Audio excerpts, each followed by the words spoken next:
Goeiedag, ek groet jou in die kosbare naam van Jesus Christus.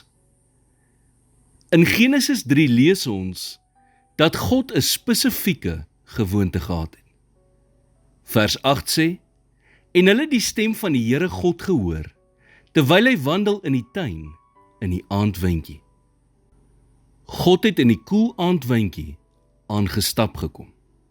Nie gehardloop nie, nie gejaag nie, maar gestap teen 'n gemaklike pas. En Adam en Eva het sy stem gehoor. Hierdie lyk nie asof dit 'n eenmalige besoek was nie, maar 'n patroon. Dit was 'n daaglikse afspraak. God sou afkom na waar hulle gewoon het en met die mense wat hy liefgehad het, tyd spandeer het.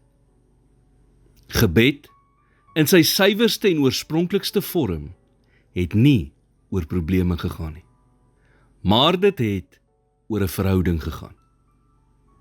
Let op waar Adam en Eva God se stem gehoor het. Nie hoog in die hemel nie, nie ver weg nie, maar net daar in die tuin. Wanneer jy bid, skree nie in die lug in die hoop dat God jou hoor nie. Nee, jy stap in 'n plek in waar God jou ontmoet. Die koel aandwindjie spreek van 'n tyd van verligting. 'n Tyd waar die hitte van die lewe nie daardie oomblik oorheers nie. Gebed is bedoel om daardie plek te wees. Nie nog 'n las nie, nie nog 'n verpligting nie, maar 'n plek waar bekommernis en vrees sy greep op ons lewens verslap. Het jy al ooit gewonder, waaroor het Adam en Eva met God gepraat? Ek meen, hulle het geen kinders gehad nie, geen rekeninge nie, geen siekte nie, geen konflik nie, geen stres nie. En tog het hulle steeds daagliks met God gepraat. Dit sê vir ons dat gebed nooit bedoel was om deur krisis gedryf te word nie. Gebed is 'n koneksie. Die oorspronklike motivering vir gebed was eenvoudig net om by God te wees.